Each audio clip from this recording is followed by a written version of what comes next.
a podcast to honor the gods. This better come with a sacrifice. Dave X Media. I'm Christina Kahn. And I'm Leela Hilton. And this is Burn Before Reading, the podcast about literature. Woo! Here we are again to talk about the terrible writing we did when we were younger and discuss some other notable cringy literary topics. Yeah. Okay.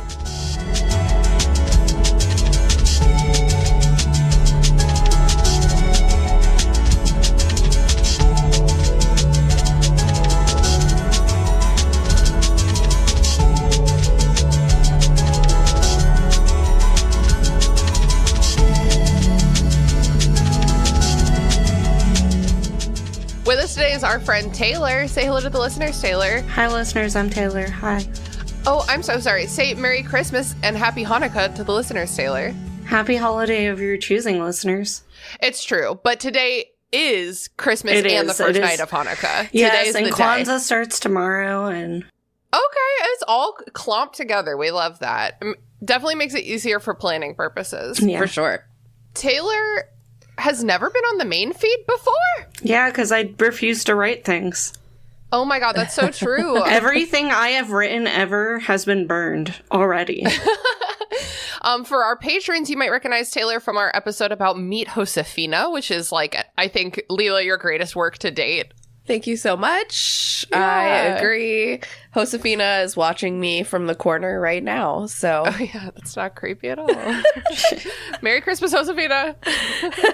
Feliz Navidad.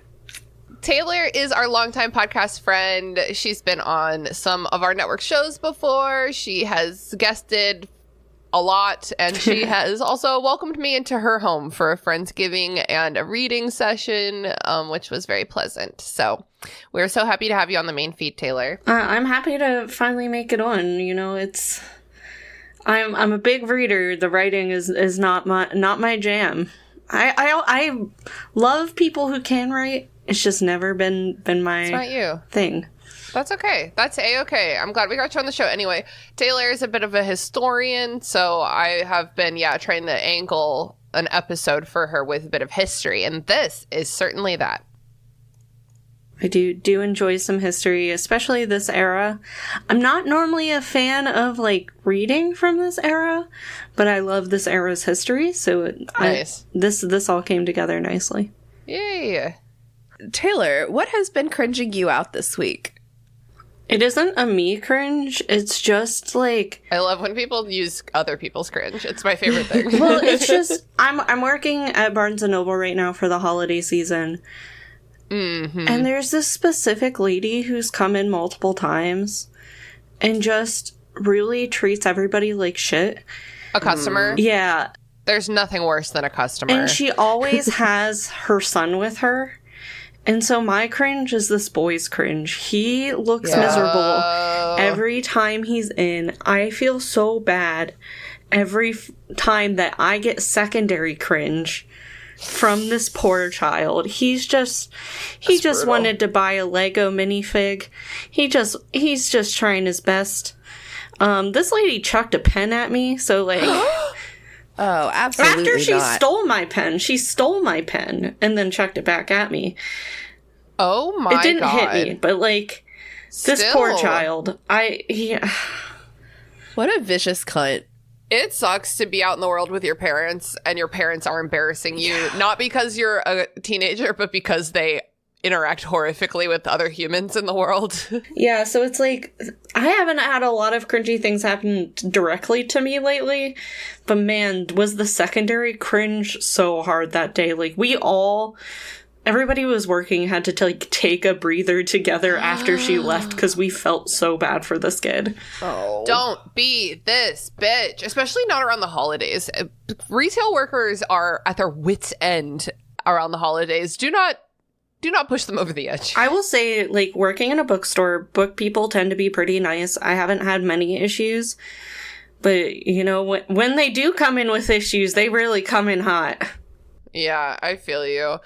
I worked my first job was at Michael's Arts and Crafts, and around this time of year, we got a lot of Karens. And I don't say that lightly, like they just were. Yeah. Like really, really, really upset about like the specific shade of maroon glitter, you know? Arts and crafts Karens are like another species. Like I totally know what you mean. I feel like I encounter one like every time I go to Michael's or every time my mom drags me to Hobby Lobby. So Yes, the Hobby Lobby mommies.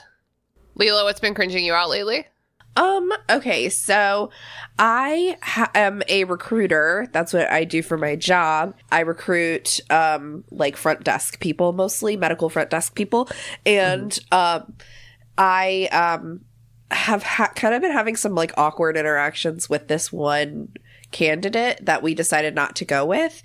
We went with a different candidate. There was just like a more qualified candidate. That's how it goes. It happens. And she like won't stop texting, calling me, emailing like the recruiting, like IV recruiting email, being like, but what did I do wrong? Tell me exactly what I did wrong. And it is just so awkward and uncomfortable. And it's like almost, it just reminds me of like a bad breakup that won't take. Do you know what I mean? Like, yeah, I've definitely done that before, but you only ask once. Can you tell me what I could have done better to secure this position? Yeah. You ask once and then you fucking drop it. Yeah.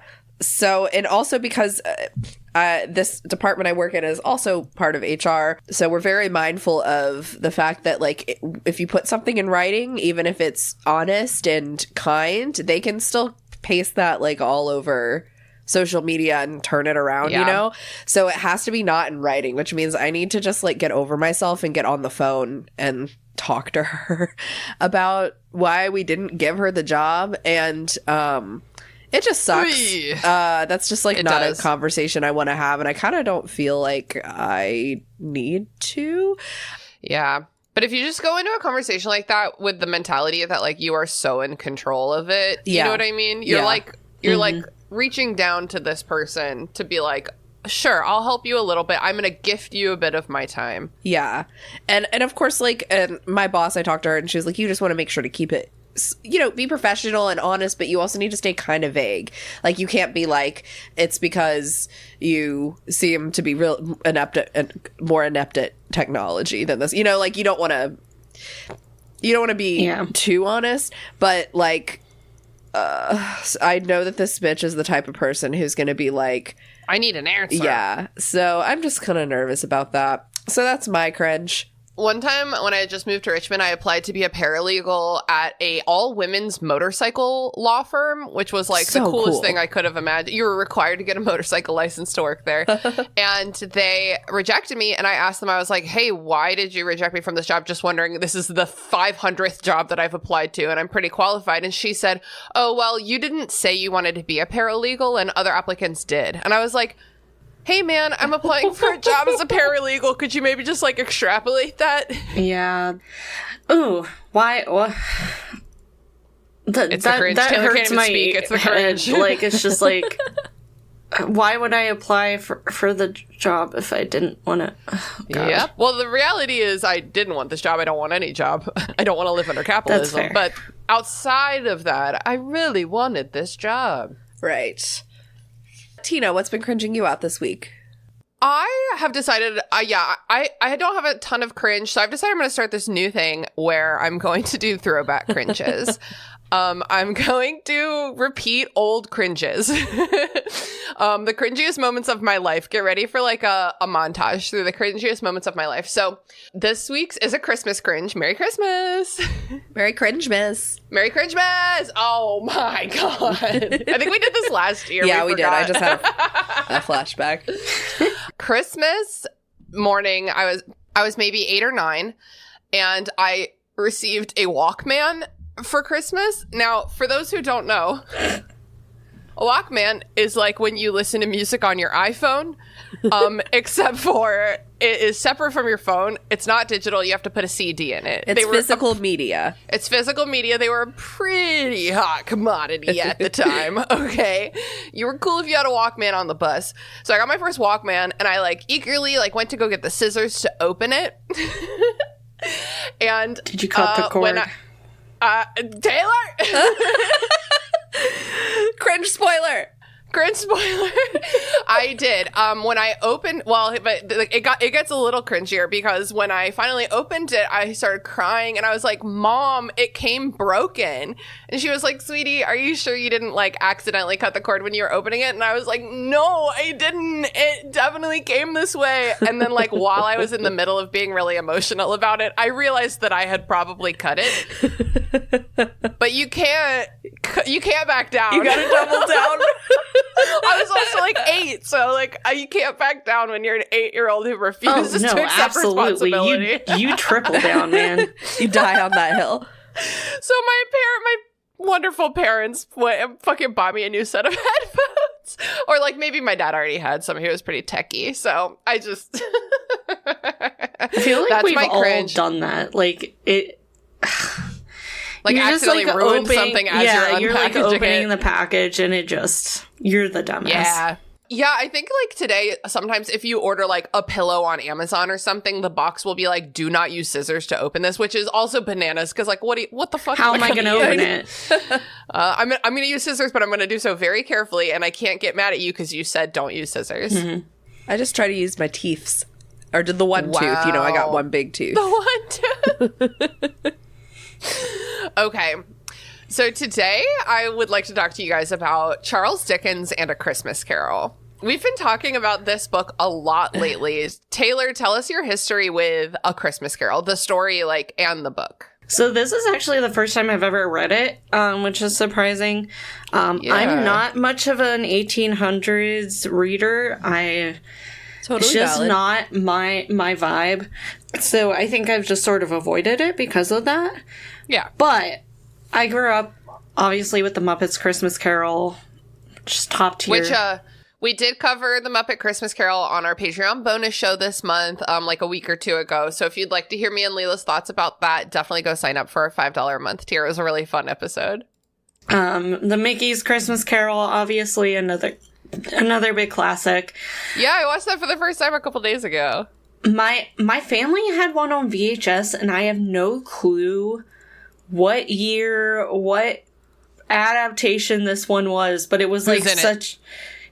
No clue. I cannot tell you anything about...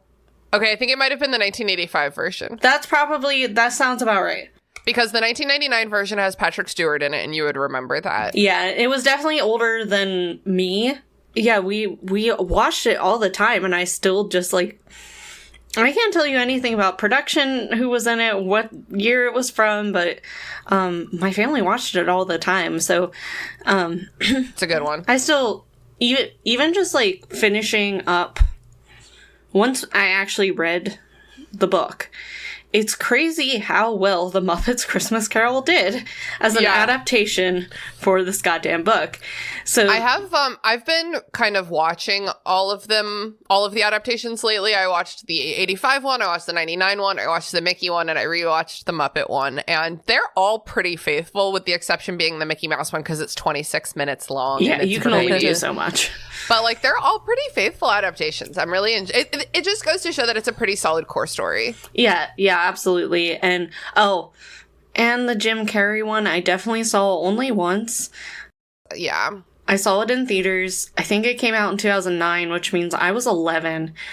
Okay. Yo, the Christmas Future one like freaked me out so badly that I have not watched it since. I don't remember. Is it scarier than it usually is in that no, like so it's already like super Uncanny Valley animation.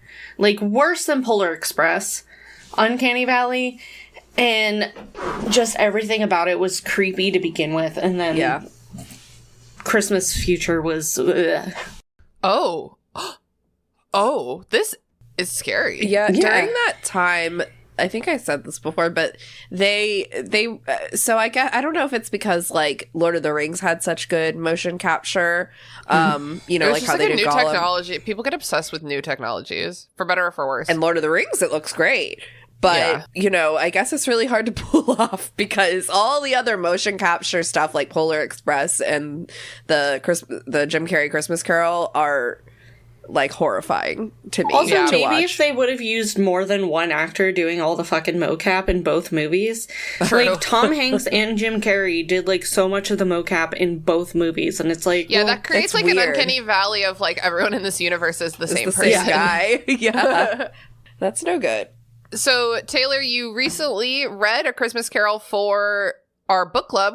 We are covering it in book club this month. How did you enjoy the book? I super enjoyed it. Like I said, I don't like this era of writing, especially British 1800s writing. Oh, that's so funny because it's one of my favorites. It took me 4 tries to read Pride and Prejudice, and I actually ended up having to do it ear reading. Wuthering Heights is one of my least favorite books to ever exist. Oh, yeah, I'm with you on that one. So it's just, I don't have a great track record with books from this period. Mm-hmm. But I was so pleasantly surprised. I had such a good time. It's a short That's read, great. but the journey is so good. It's a very tight story. I was surprised because he most of how you made money at that point was by word. And so the fact that it was still such a tight story really impressed me, that it wasn't just mouth garbage coming out. Yeah. So overall, I had such a good time with it. That's great. Leela, tell us any additional thoughts about like your history with A Christmas Carol. I know we already talked about it a little bit on the bonus show, but just briefly.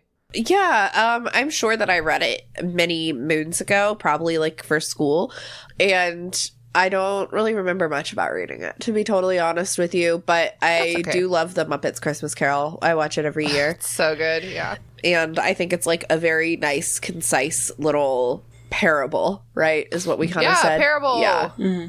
Yeah, totally. I read it for the first time last year, and actually the reason that we're doing this episode is because I bought a used copy at our beloved local bookstore, Shelf Life, and the only edition that they had was the original manuscript edition, which has Dickens' literal handwritten manuscript on the facing page. Cool. That's cool. It is very cool. You can see his process. It definitely looks like the work of a madman. And it had a very extensive introduction by Declan Keeley about the making of A Christmas Carol, which I found very interesting. So that's why we're going to talk about it today. So thank you to Declan Keeley. And thank you to Shelf Life for this like beautiful edition of A Christmas Carol. I love it so much. I'm going to have it forever. Yeah, a little bit of backstory about A Christmas Carol. I'm just going to read my notes and like weigh in, stop me, do whatever you need to. But all of this information is pulled from this edition, the Declan Keeley introduction to the original manuscript edition of A Christmas Carol.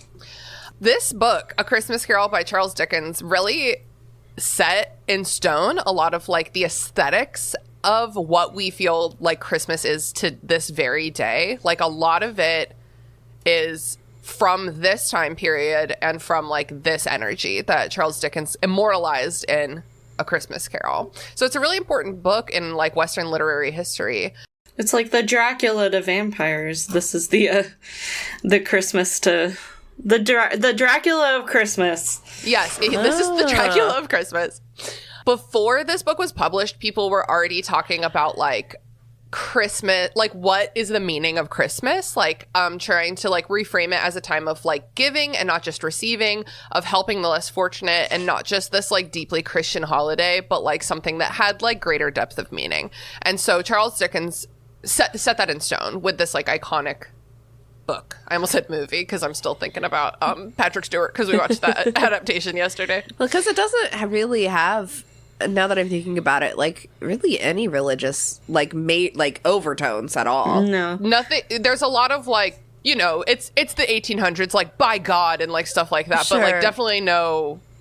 He goes to church. No little I baby think Jesus. I think it's like 1/3 of one sentence. He goes to church. It's like such a small thing. Yeah, the biggest reference is with the Cratchits. They do a prayer or something. Oh yeah, the prayer. The prayer, Okay. and then Bob and Tiny Tim come back from church and stuff. Yeah, it's like a lifestyle thing. It's not like a doctrine. Yeah, I feel like I said that weird, but you guys know what I mean. Yeah. I got you. The beginning of Charles Dickens' career, he originally became famous when he published the Pickwick Papers in monthly installments. This was a time, as a reminder, when novels were typically published serially in periodicals. I think to call them newspapers would be not quite accurate, but they like often did not drop as a single volume the way they do today. You would pick up the periodical weekly or monthly, and you would get like the next chapter every time. So almost all of his books were published serialized. So the Pickwick Papers he was doing in 1836 to 37. He then serialized Oliver Twist in 37 to 39, and then Nicholas Nickleby starting in 38. So those really brought him to fame. I personally have only heard of Oliver Twist outside of like discourse about Charles Dickens. Have any of you read anything else by Charles Dickens, actually? I've read a play adaptation of Tale of Two Cities and an abridged version of Oliver Twist, but never... Oh my god, abridged classics are so important. Yeah, so I had an abridged classic of Oliver Twist and an abridged classic of Little Women when I was younger. Nice, that's and great. And I read those like multiple times, but I own Tale of Two Cities and Oliver Twist. Have I read them? No. Okay. Leela, have you read anything else by him? I think now that you mention it, Taylor, I think that I also had an abridged version of Oliver Twist. And I really liked it because I really liked the Oliver Twist movie adaptation. Even though there was no singing in it. But so sad. And I did like the play, the musical. Is Oliver Twist... Is he the one who says, "Please, sir, can I have some more"? Yeah. Yes. I used to... That's all I know. Obviously, food, I have that. Food. Yeah. Oh, yeah. So I've never read anything else by him. Somebody recently was like, "I'm reading all of Dickens. It's hilarious," and I was like, "Okay, Hilarious. I love 19th century hilarity, British hilarity." So the copy I read from was the Penguin's classic, like pretty. Let us see it. It looks pretty. Oh god, it's so pretty. Cover that Barnes and snowflake. Noble sells. It has several of his other Christmas writings in it. Oh, cool. So it's actually like several of his things. Okay, I'm gonna add that to my TBR. My favorite, so the first one in it is just called Christmas Festivities, and it is so cozy and cute, and it ends up being like a story of acceptance. There's like a family member that people disapproved of who they married, and then they all come together, and it's a story of acceptance, and it's so cute. Oh, That's awesome. I love that. Yeah, I'm literally looking it up right now. But the second story, I highly recommend because it's fucking nuts. It's called The Story of the Goblins Who Stole a Sexton. And it is about a gravedigger who's basically Scrooge, and a bunch of goblins come and harass him all night. And it's so fucking funny. So I have now read a couple of Dickens' like shorter works now because of this. And Oh, nice. man, are they nuts. In such a good way. Okay, that's awesome. Okay, yeah, I'd like to read some of his other stuff. So he was meeting success with these original couple serialized novels, but something writers have literally always grappled with is how long will this last? Because you are making money as long as people are reading, and when they stop reading, you stop making money. So he enrolled in law school at the Middle Temple, which is a place people go to learn law. And then also during this time, he launched his own weekly periodical called Master Humphrey's Clock.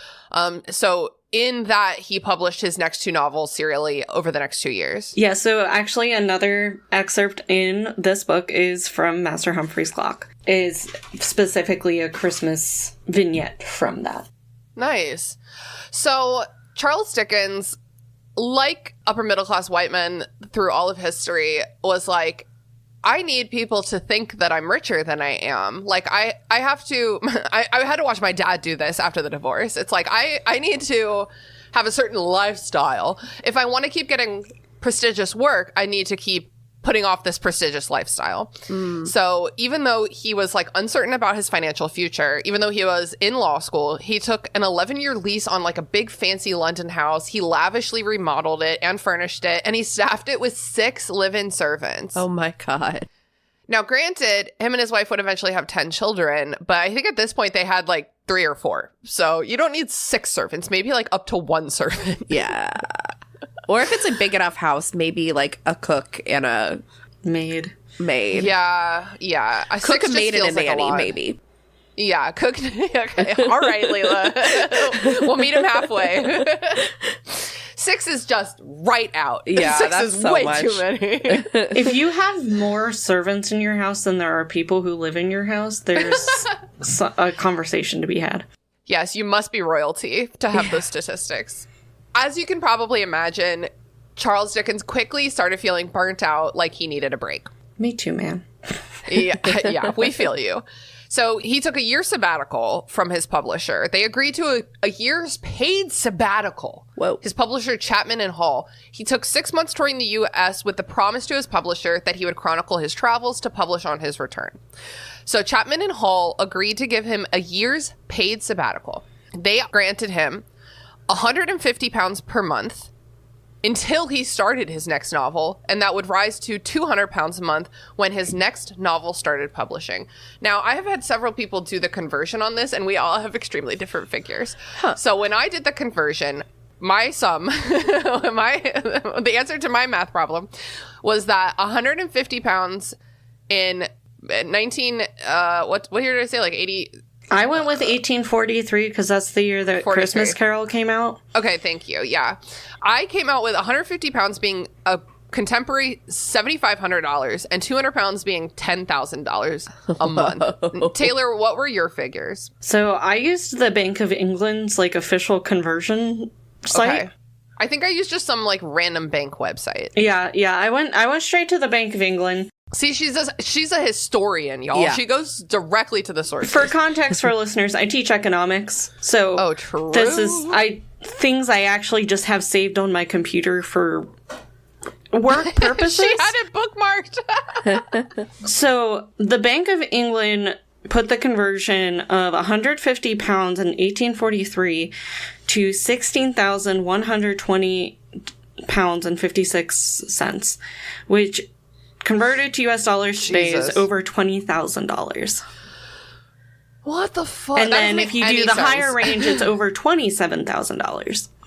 Holy jamalama. Okay, so I also asked Andrew. I forgot to give him a year, so he went with 1860, which was about 20 years later than this.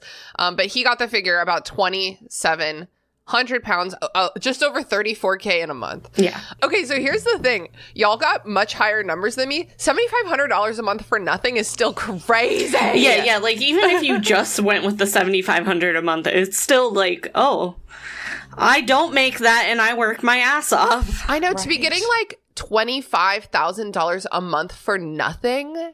And then to have this whole episode is about Charles Dickens' financial problems. I'm upset.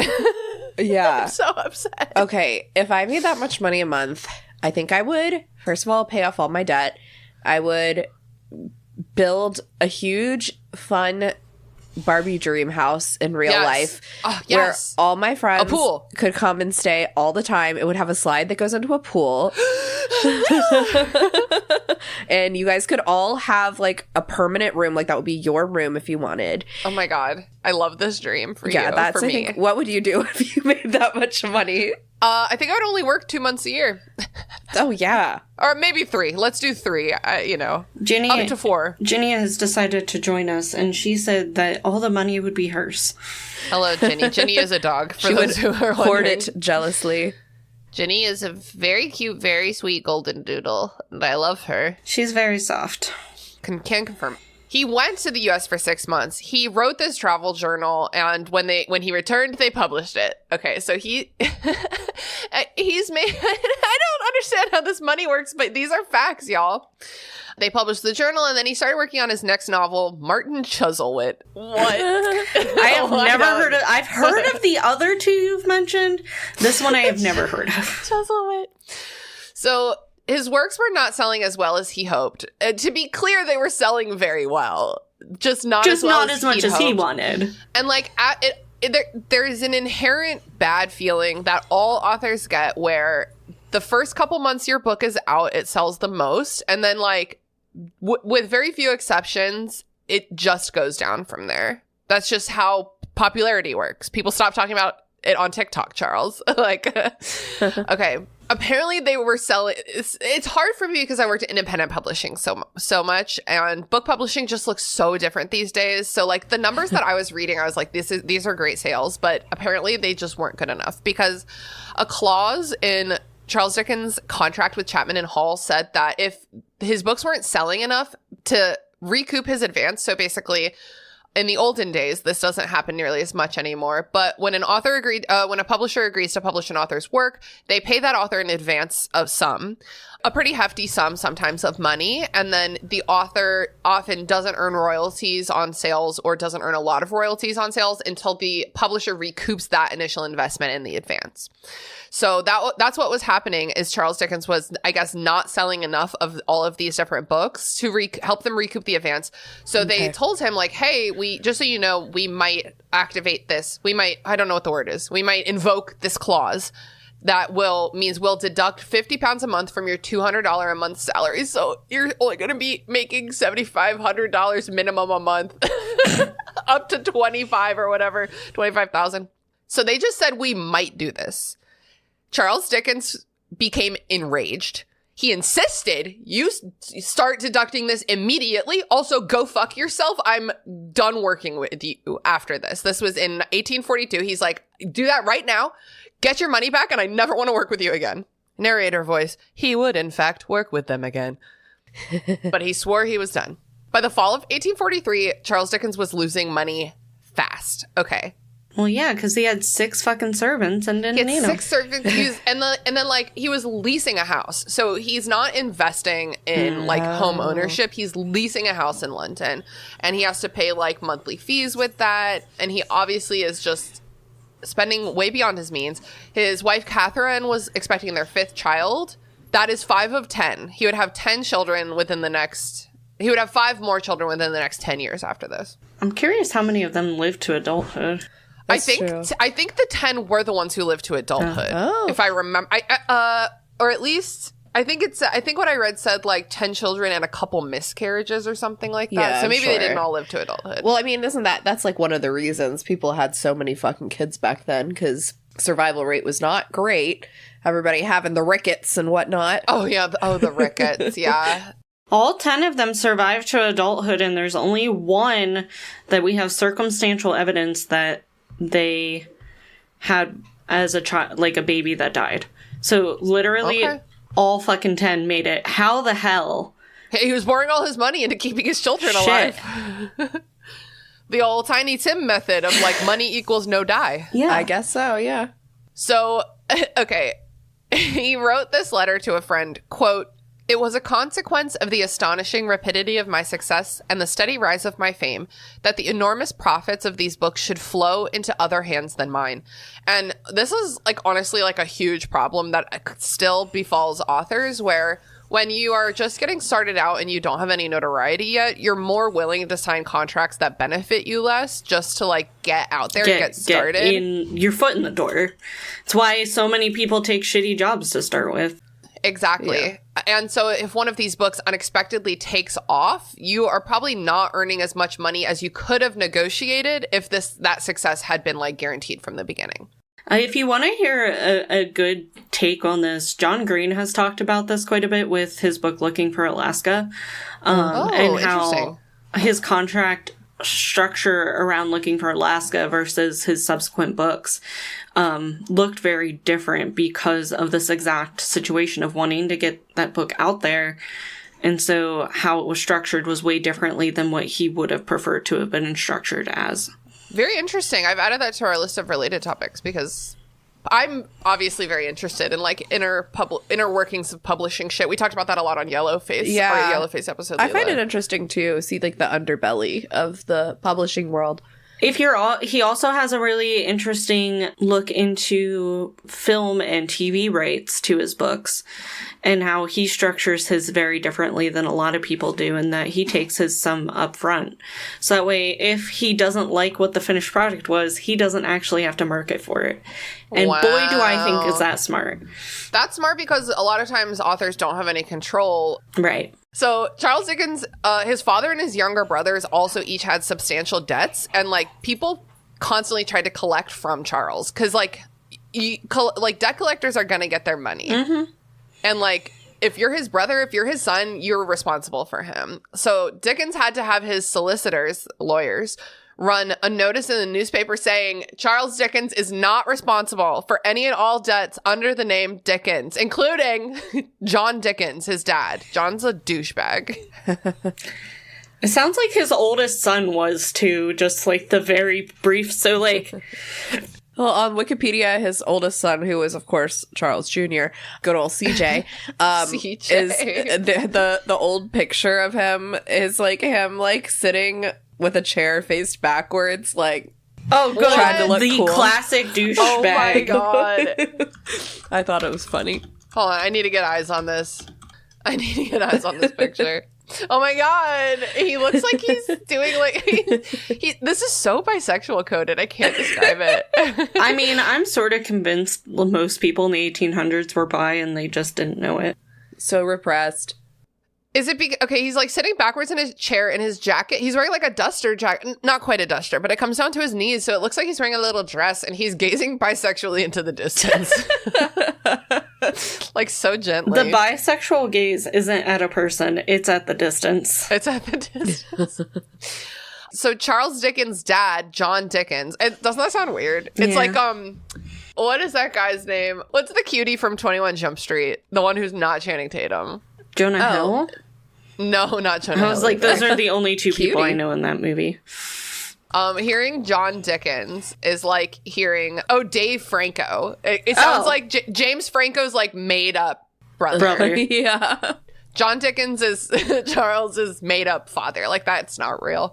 But as far as we know, Dave Franco is a good person. Oh yeah, unlike so James true. Franco. I So mean, we're as far just as gonna we flip know. them in this. Ugh. Yeah, Dave is becoming the superior Franco very quickly. Yeah.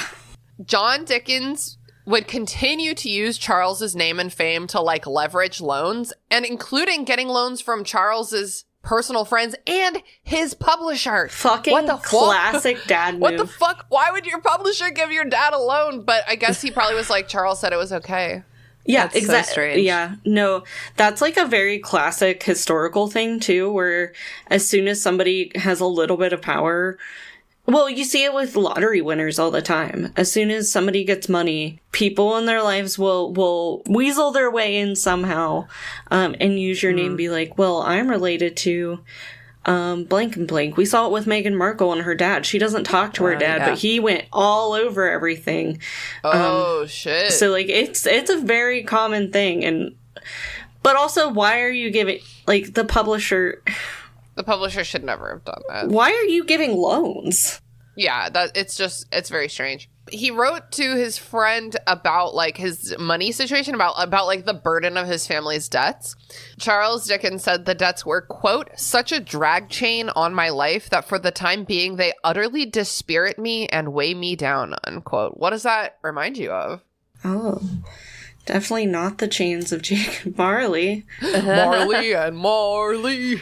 Yo, I forgot that they like smack him with the chains in the like they throw the chains at him, and I was like, I don't remember this part. It is like the best song in that movie. It has so many bops, but man, is that song so good. It's the Muppet. We're talking about the Muppet Christmas. It's always the Muppet It Christmas always Carol. comes back to Muppets. I just think this is so interesting because, like, this is when Charles Dickens started writing A Christmas Carol. He's like, you know what? Money fucking sucks, and I'm gonna write a book about how money sucks. And, like, true that, Charles Dickens. It's just interesting to me that, like, because Oliver Twist is all about, like, a kid who grows up in a workhouse and then ends up on the streets and has to, like, steal for a living. And the fact that this came after is really actually sort of funny to me, because Dickens, like, grew up poor and struggling, and then it's like, so the fact that his dad is acting like this makes me even more enraged. Yeah, totally. Yeah, Charles Dickens needed something that would sell very well, sell very quickly, and yeah, I think he also just needed to get some feelings out, which he obviously does into the character of Scrooge. Charles Dickens wrote A Christmas Carol over 6 weeks, which is impressive, but it's also pretty short. You know, you can do anything if there's like an end in sight. He wrote it from mid-October 1843 to December 2nd. And during this time, he had a terrible head cold. And I just think that, like, being really mad at his family about money and also being sick, like, just really informs the tone of A Christmas Carol. Like, he was a grumpy old man. Yeah. That, and it does inform the tone a lot. He said he was, quote, at this moment, deaf in the ears, hoarse in the throat, red in the nose, green in the gills, damp in the eyes, twitchy in the joints, and fractious in temper. Me too, man. Man, that is so fucking relatable. I'm feeling a little green in the gills, if you catch my drift. I love that so much. As he started writing A Christmas Carol, he wrote to a friend, quote, I feel my power now more than I ever did. I have a greater confidence in myself than I ever had. I think that's so cool. Writing can be so cathartic. Yeah, good for him, I guess. Yeah, over the summer, like, I took some time, because I was struggling to find a therapist, so I took some time to, like, hard. Work on a small stress writing of about my childhood. Go listen to OTAG or Restricted Section if you want to hear more about my childhood. And it made me feel better for like a month or so. I'm back in therapy, so catharsis I recommend therapy. I recommend therapy also. Yeah, I recently started therapy with a new therapist, and I love her. I love mine too. Yay! It took a while. It took several therapists that I had to shuffle through, but yeah, same. So Dickens was writing between 1,400 and like 2,300 words a day. That's a pretty rapid pace, but again, only 6 weeks, and also he was homesick. Like, you can do it. Yeah. And also he was making, almost $25,000 today money to do this. So I just really want to reiterate, sure, if I am going to get paid $25,000 for the month to just sit here and write like 2,000 words a day, like, I will fucking make myself write 2,000 words a day. You don't even like writing, but it's motivating. I will do it. Yeah. Also, the other thing is that he was writing by hand. And I know, like, it was like 1843, but I am so out of practice with writing by hand these days. When I was a kid, I was like really, really good at it. But my hand muscles just like don't work the same way anymore. And so, yeah, it makes me stressed to think about writing a whole book by hand. Yeah, so crampy. See, I handwrite everything, so I'm like I got this for $25,000. I can do this. Oh yeah, I mean, I'll work through the cramps for $25K. Yeah, me too. Also, paper wasn't lined at this time either, so the manuscript is like very hectic looking. But it's really cute to look at. Like, I love looking at his handwriting and the way he was like editing in the moment. He's like, I need to get because if you start writing a Christmas book in mid-October, I mean, today you just can't. You'll have to self-publish it on Amazon, and it'll be bad because you will be able to hire no one to tell you what you need to change. But he was just blasting through it. This is the first book he wrote with no notes, no outline, no nothing. He was like a madman driven to like get this thing done. Yeah. That's quite impressive. I agree, but also if you had this idea in even August, you could have just taken a chill pill. Well, you can't control when the ideas come. I know. He finished the manuscript on December 2nd, and he immediately took the manuscript to his new publisher, Bradbury and Evans. This turnover for a Christmas book gives me fucking heart palpitations. The publishing of A Christmas Carol, not the writing is impressive, but whatever. The publishing is so stressful for me. December 2nd to get it done before Christmas. The typesetters had a really hard time with Charles Dickens' handwriting. You can totally see that if you look. I'll post a picture of one of the manuscript pages on our Instagram. Just seeing it through the camera gave me anxiety. Like, how do you follow what actually is supposed to be? It's like when your grandma sends you a birthday card and you're like, oh, wait, I kind of forget how to read cursive, but like so much worse. Yeah. Well, I've been on Ancestry.com. I did like a 2-week free trial. And one side of my family's history, at least, is like crazy, is super well preserved. So very fascinating stuff. But when you get far enough back, like really when you get to like the early 1900s or even further than that, which I got all the way to the 1700s, the census and things like that they find are like... that was like the big thing. Like, I found some of the immigration records from my Polish side of the family, but it's like, I can't really fucking read them because it's just like, the handwriting is so wild. Yeah. It all looks like the Declaration of Independence handwriting. Historians who deal with original documents are like very cool for this reason. Like really shout out, especially to the preservationists. Yeah. Who like their entire job is right now is a lot of digitizing. Yeah. Like, holy shit. How you guys do that, I don't know, but shout out to them. Also, shout out to Charles Dickens typesetters because they got it done in the Yeah, end. I keep imagining them as the rats from A Christmas Carol. Oh But my they're god! just the Okay, I little love that. typesetters. I love that so much. Okay. Proofs of this went to Dickens and 2 of his friends on December 4th or 5th, which Holy is shit. so fucking fast. Yeah, for proofread. And this was, as a note, his first novel to go straight to book rather than being serialized. There wasn't enough time to serialize it, probably. I don't know. Also pretty short, you know. It's in 5 chapters. They're called staves. Straves? No, staves. Staves, I think. I'm going to do a quick define. Hold on. Define staves. Oh, it means like, it's kind of like a musical term. Oh, it's like a stanza. Okay, I think it maybe explains that in this edition, actually. Yeah, it's interesting because in my copy in the back, the appendix, it gives, he originally had headlines for parts of the staves. Oh. And so, like, it actually has, like, different headlines for the different parts. Interesting. So like, for example, for Christmas Past, it's like Scrooge's school days, the Fezziwig Ball, Scrooge's old love, things like that actually were, I don't know if it's in his original manuscript or in the It's not. original. That's very interesting. Yeah, so So he must have added that in a proof and then taken it out later. Yeah, so it's that's sort of interesting. They have it in here for another small one of his books that's included in here too, but Cool. yeah. 2 days after Dickens finished A Christmas Carol on December 4th, he overdrafted his bank account. Oof. He had to write to his friend to ask for a loan, and this letter that he wrote to a friend asking for a loan was pasted into the front end papers of the bound manuscript of A Christmas Carol. It was put in there for like posterity's sake to like set in history how desperate he was at this time. On fucking brand for Charles Dickens though, like considering how real he wrote, like even just like the abridged version of Oliver Twist, like I think about like how real he got with shit, I'm not surprised. Yeah. So he was publishing with Bradbury and Evans, but he also worked with Chapman and Hall, his original publisher, who he vowed never to work with again, to publish, I think, like additional print runs of the book on commission, which means that Dickens fronted all the costs, and instead of receiving a royalty, he got net profits. Kind of a risky move. Perhaps one that I would have said, don't. Perhaps don't. Dickens was also given an unfortunate amount of free reign over the production of this book. He wanted the book to be as pretty as possible. He also said, I will earn £1,000 with this. Those are the 2 things. He said, I want this to be beautiful and I will earn £1,000 with this. And then he immediately just said, okay, but I'm not going to do any math.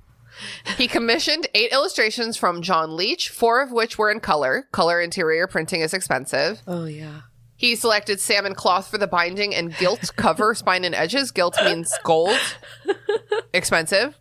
He also selected to do a color half title and title pages. So in some books, you see just a title page, and in some books, you see a half title page, which is exactly the same as a title page, but with just like slightly less information on it. It's just for vibes. And each one of these choices meant that Dickens would earn less money per copy. That's just how it works. In the publishing world, especially in the indie publishing world where there is no money, we are constantly battling with authors to do less with their books so that there's more money being earned. I will say the John Leech illustrations are really cool though, and I loved having them. They are cool. What I would have done is not gotten them in color. Yeah. Well, yeah, and mine aren't in color because it's still expensive to fucking print It still color. is, yeah. Like, he had to pay to get the illustrations commissioned, but that is an upfront cost. Wanting to print your interior in color is an ongoing per copy cost.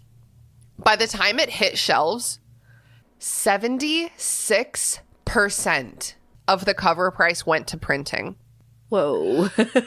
For some context, these days, you definitely want to keep that under 50, closer to the like 20 to 40 range. Yeah. Because especially these days, several different people are earning money. So he was earning 24% of the cover price. But he also had to pay for like advertising and stuff. It reminds me of like Caroline Calloway's. Oh my God. Oh, She did make every choice to make that book expensive. Yeah. And it is gorgeous, but it is excessively gorgeous. It's just excessive. So by Christmas Eve, he had sold his entire 6,000 copy print run. That's awesome. Selling out your first print run right away is so cool. Except he only earned 230 pounds on his own of this because of his own dumb choices, which granted is still like $30,000. Yeah. Just doing an estimate with the ones I have here, you said 230 pounds. So yeah, it would be almost exactly $30,000 today. I think his debts were like comparable to that. Well, that's the issue, and who knows how many of his dad's debts also became his debts at this point. And I mean, I think it's probably always been expensive to live in London. Well, yeah, that's the... And it's also like beyond your means, like just so lavishly. Well, I mean, that's why even in like, I just finished listening to Most Ardently, which we did for a book Gabe club. Cole Novoa. Yeah, in what was that, for Pride Month this year. I didn't get around to it, so I just finished it, and it's just like in Pride and Prejudice, and I know in Sensibility too, like most of those people don't live in London full time because it's goddamn expensive and much cheaper to live in the country. Yeah. Also, like, and that comes down to every little thing. Your house will be cheaper. Your food and stuff will be cheaper. The staff you employ will be cheaper. Like, everything is cheaper when you leave the city.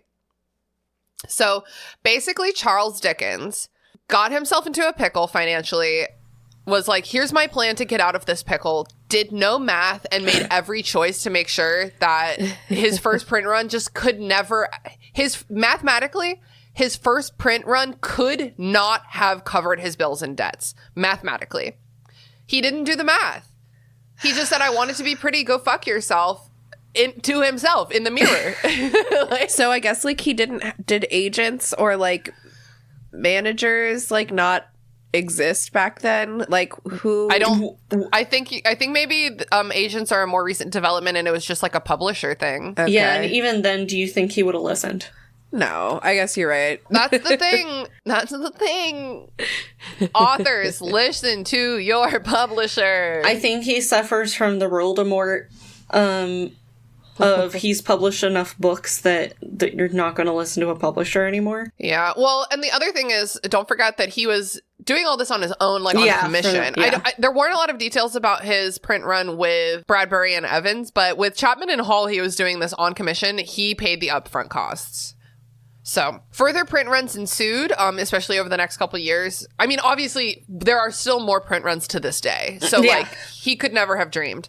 But by the end of the next year, he had still only earned 726 pounds, which is less than the 1,000 he had set out to earn.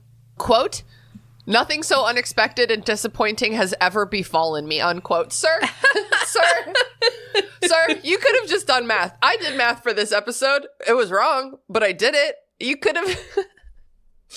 If you're hiring all these staff members, make one of them an accountant. Like, what? He said, this befell me. This unexpected thing befell me.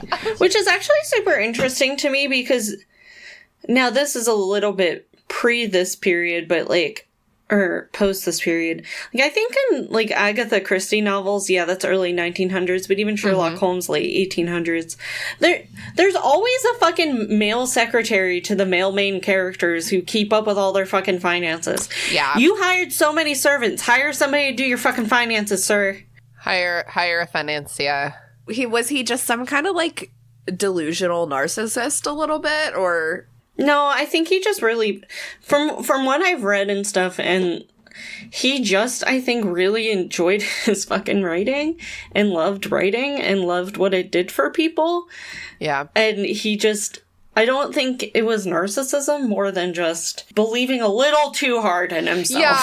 Yeah, Okay. like an impulsive dreamer type approach. Like, the man most definitely, like, just from this seems to have had ADHD at the very least. Yes. Yeah. He's like, oh, I just decided I'm going to write a book before Christmas. It's like, dude, it's Halloween.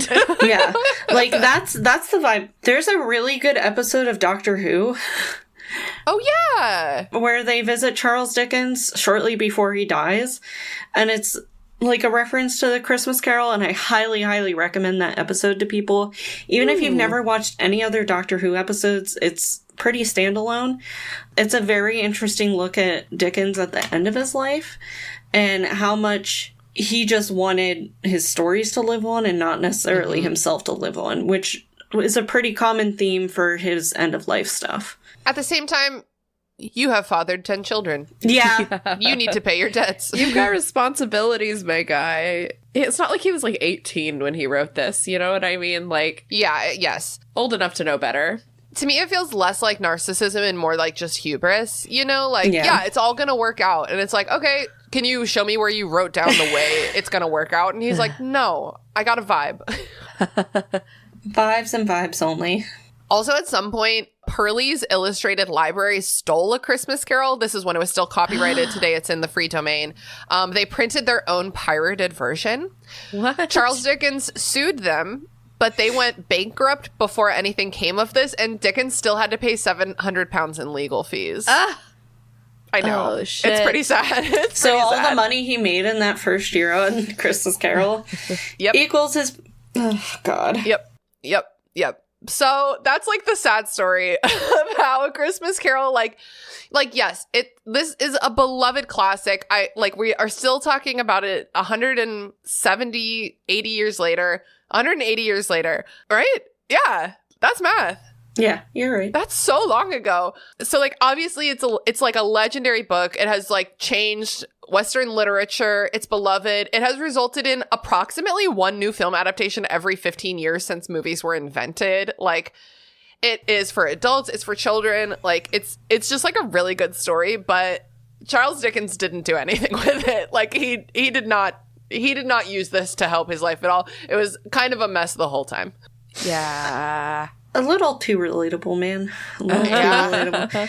I feel like it's like classic late 20s, 30s, what have I done with my life meltdown.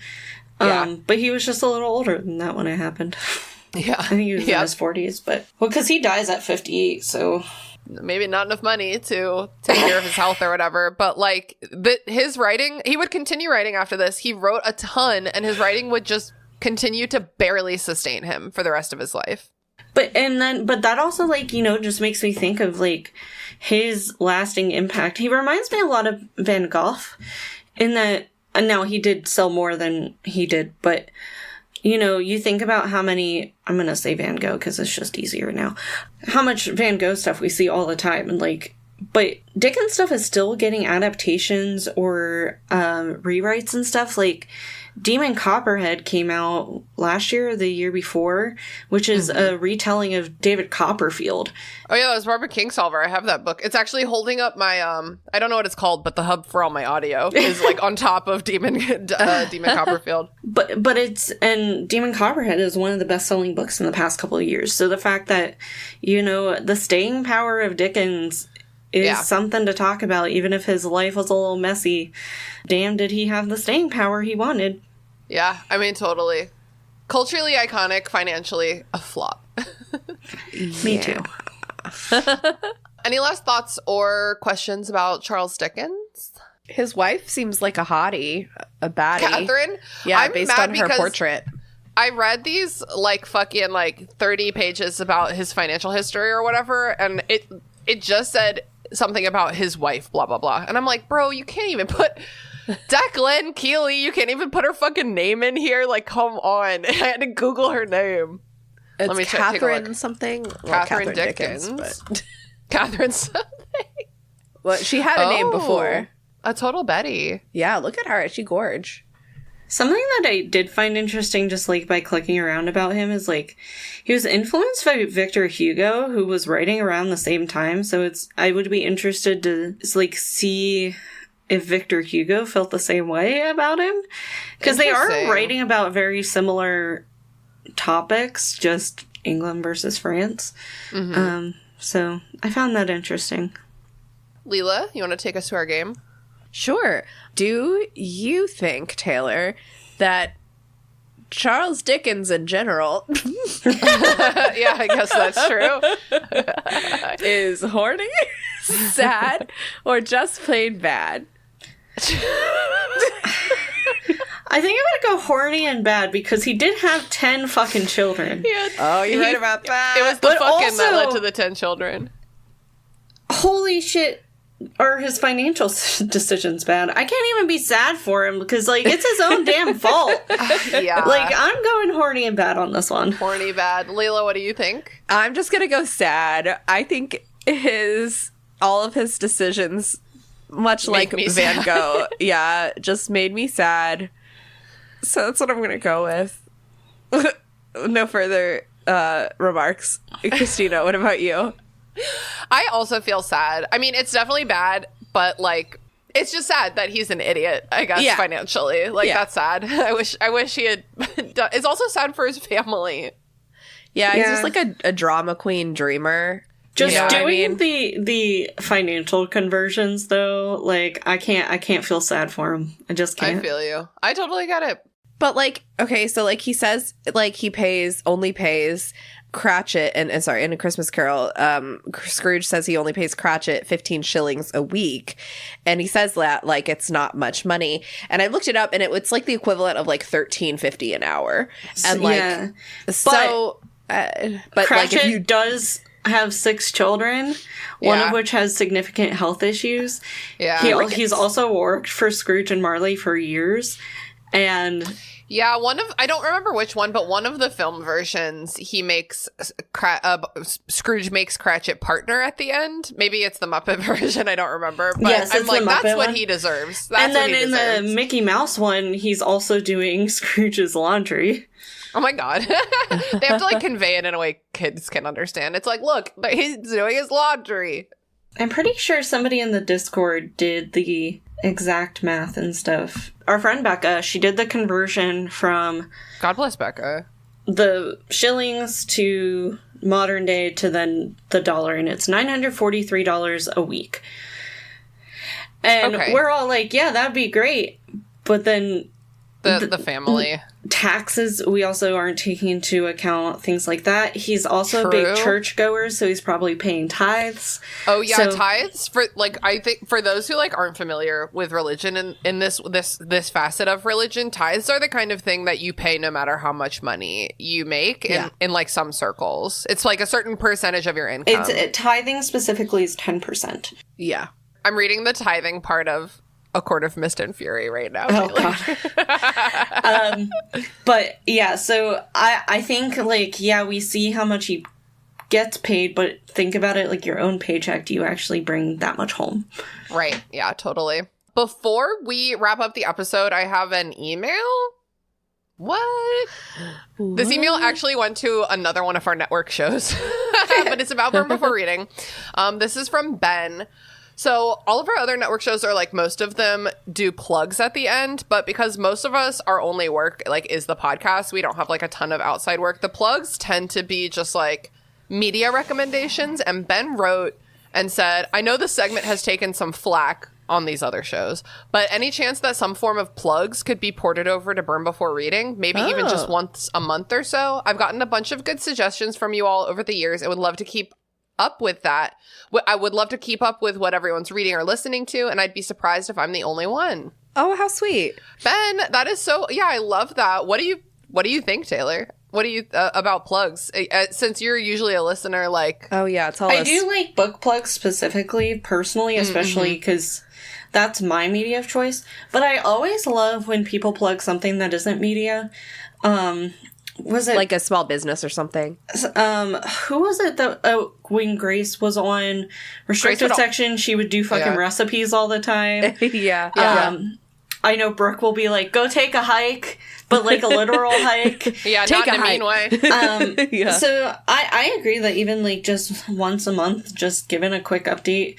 I mean, I know you tend to do a book wrap up every once in a while. It wouldn't be a bad idea to just do like a quick monthly, like, hey, this is what I read. Okay. Let's try it out this week, and listeners, just let us know what you think, plugs or no plugs. And since it's Christmas, I thought we could all share one of our favorite like Christmas movies or books or something. If you guys need time to think, I can go first. Yeah, you go first. You can go for first. sure. I already plugged, I think maybe last week, A Merry Little Meet Cute by Julie Murphy and Sierra Simone. I love that book so much. It's like a Christmas like smut. Very fun porn star gets accidentally cast in a Hallmark movie.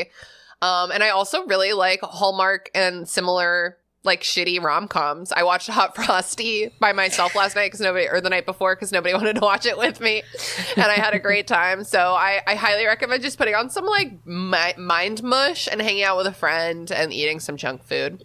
I'm a big Rankin and Bass like original Christmas movie. The Year Without a Santa Claus is my go-to Christmas movie.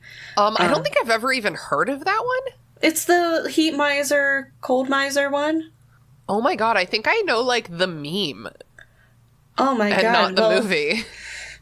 It is my favorite. I love it so much. It. It's so silly. Santa's sick, and Christmas is canceled because Santa's sick. Oh my god, okay. And hell yeah. It's all about the kids of the world saying that Santa needs some self-care, and it's so cute. But I also this season read The Christmas Appeal by Janice Howlett, which is a... What, really? It's a novella follow-up to her original book called The Appeal. Which I loved. And it's told in text messages and emails, and it's fucking hilarious to me. And I had a good time. I love a good murder mystery. And so having that... I know I'm also have on my end of the year list to read is The Most Wonderful Crime of the Year that came out this month. So I'm awesome. looking forward to it. Okay. Leela, what about you? I'd like to recommend another Christmas horror movie. It's called Krampus, the 2015 Krampus movie. I don't know if either of you have seen it. No. All I know is he became a gay icon because of it. So, really like this movie. It is very fun and creative. It has there's a German grandmother in there who I think really like is the heartbeat of the movie, and I just really find like creepy like German folklore just so fascinating. So it's very fun. It's not, there are definitely scary moments, but there's like evil toys that come to life. Like it's an evil gingerbread man. Like it's like, it's not serious. Like if you're scared of scary movies, like I think you would still like it. So I highly recommend it. And if you don't know anything about the Krampus, this is like a fun way to be introduced to him as well. So awesome. Yeah, it's great. It's got Adam Scott and Toni Collette are like the two leads. So ooh, that is really fun. Yeah, it's great. I just thought of a quick Hanukkah related recommendation as well. Ooh, go for it. I'm currently reading a middle grade book called Let It Glow by Joanne Levy and Marissa Meyer. Marissa Meyer, most people know from like the Lunar Chronicles. Oh yeah, there she is on my Twilight shelf. Yeah. So but it's basically a Parent Trap meets Christmas and Hanukkah. Okay, well that's really where fun. the twins swap and one grows up in a house that does Hanukkah, one does Christmas, and they're swapping, and it's very, very cute. It's been a pretty quick read, but it's all about learning about a different culture and stuff, and it's very cute. Awesome. That sounds awesome. I would love to read that one. Taylor, thank you so much for joining us today. I'm so glad to finally get you on the show. Thanks for having me. You know, Yeah. I love reading and I love history, so I like combining the both. Yeah, and a very Merry Christmas and a Happy Hanukkah today, and a very Merry whatever the hell you guys are celebrating outside of that, and a Happy New Year. We will be back with one last episode for the season on New Year's Day. Yay! That's it for Burn Before Reading. Until next week, remember, Your cringe is part of you. but only a small part of you. A tiny Tim part of you. Oh, nice. Thanks for listening to Burn Before Reading. Created by me, Christina Kahn. Hosted and produced by Christina Kahn and me, Leela Hilton. Logo designed by Michael Hardison. Follow him on Instagram at RoyGBivRVA or check out his work at wildlingpress.com. Theme music by Sakura Wishes. Find me online at Christina Kahn. And find me at Leels for Reels. Follow the podcast on Instagram and Tumblr at BurnBeforePod. Or feel free to give us an email at burnbeforepod@gmail.com. Thanks for listening, friends. See you next time.